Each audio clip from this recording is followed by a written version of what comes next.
Tiny winged creatures flickering across security cameras, elves peeking shyly from behind rocks, and a so-called mummified fairy buried in the English countryside. These are real fairies caught on camera we can no longer ignore. This first piece of footage was just captured back in August, and take a look at this thing. Gotta say, whatever this tiny creature is, it does really look kind of fairy-like. Comes from a home security camera in British Columbia, Canada, owned by a man named Steve McBeath. He wasn't hunting for mythical creatures, of course.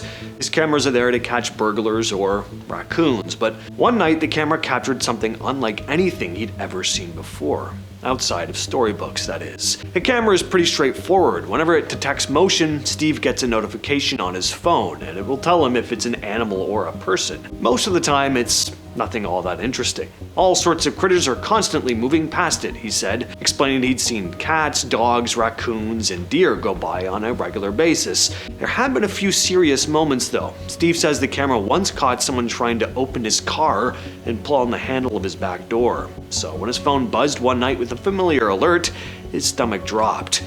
It said it saw a person, Steve said, but it was not a person. When he pulled up the footage, he saw this bright glowing shape cross the frame, and suddenly turn upward and fly straight toward the camera. It was unlike anything I'd ever seen before. It was bizarre. It looked kinda humanoid, he said.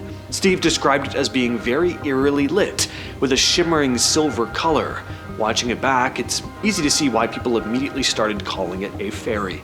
Steve eventually chalked it up to something mundane, probably an insect, but he posted the clip online thinking people would get a kick out of it, and well, here we are, so he was right. A lot of people said it reminded them of Tinkerbell from Peter Pan, but the most heartwarming part of this story is the joy Steve took in showing his grandchildren the clip for the first time. And he went on to say, just look for things that are unusual. You never know where something like this is going to pop up and be a bit of fun. And this is a fun video too. It comes from a man named Erwin Saunders in Britain. Saunders actively goes out into nature looking for fairies and elves, and he carries a camera with him every time. In the video, Erwin heads deep into the forest and just films. For the first few minutes, it's pretty quiet, but then he spots something. He points the camera toward a rocky area ahead of him and keeps filming. A little later, he says there's something watching him from above the rocks, and carefully adjusts the camera again. Watch carefully and you'll see this little head poking out. But after a few moments, we see this. A small creature pops out from behind the rocks. It's only out for a few seconds, but we see it long enough to know it's not a normal animal, but it peeks the way an animal does when it's curious but shy. It's adorable. I just can't say how badly I want this to be real. This next video went viral in the early days of YouTube. The uploader was filming his kids who were visiting friends. Most of the video is just the kids showing dad around the yard, talking about where they play, talking about all the animals that live in certain spots. Then they reach an apple tree, and one of the kids spots a strange insect. As dad gets closer with the camera, he spots it. At first, it looks like a dragonfly, but it quickly becomes clear it isn't. Now, keep in mind this video was uploaded in 2008, well before your average person could just have an AI spit something like this out, so it's a well done video. I'm not sure exactly where this video comes from originally, but based on the camera quality, it looks to be from the early days of YouTube. Some kids are messing around with a soccer ball, trying to balance it on their feet, and then this happens. I don't know if you caught that, so here it is slowed down a bit. So this small creature makes its way across the floor. It's hard to make out what it is. It could easily be a rat or something, but the title of the video mentions a gnome, and a lot of commenters mentioned it looks like this thing is wearing a small pointy hat. And this next one is pretty similar. Just like the last video, it comes out of Mexico. We see a young girl possibly celebrating her birthday.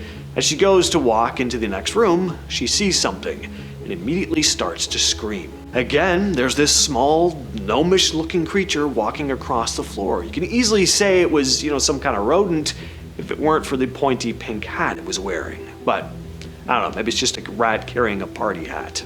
This one happened in Chester, England, a quiet little city near the border with Wales. Lucia Cardaro, a 37-year-old songwriter and mom, was just getting into bed after 11 p.m. when she heard a motorbike revving on the corner outside.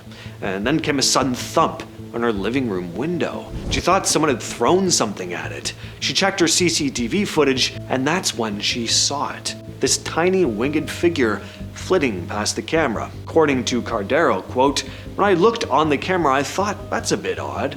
If that's a butterfly, it looks a lot like a fairy, but I mean, what are the chances? It's very strange. I was rewinding and rewinding and rewinding, but the more I saw it, the more I was convinced. When I showed my 4-year-old son, he said, 'Wow, do you think it's going to go back to Father Christmas and tell him I'm a good boy?'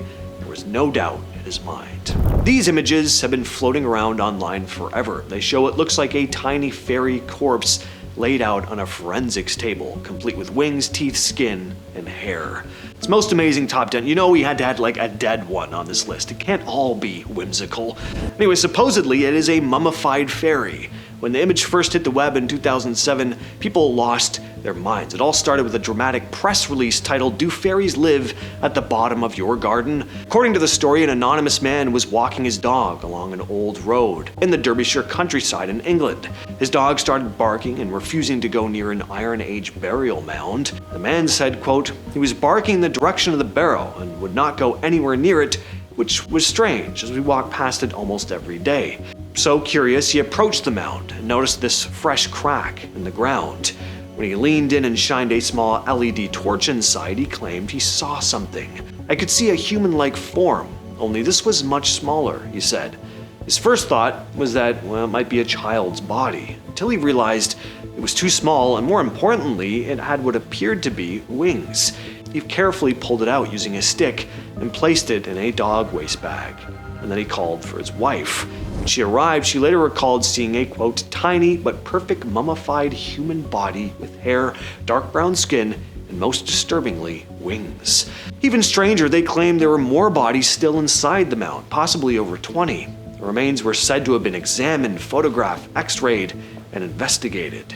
People were going nuts online, of course. They were skeptical, sure, but even just the slim possibility that these were the remains of an actual creature, it had people pretty excited.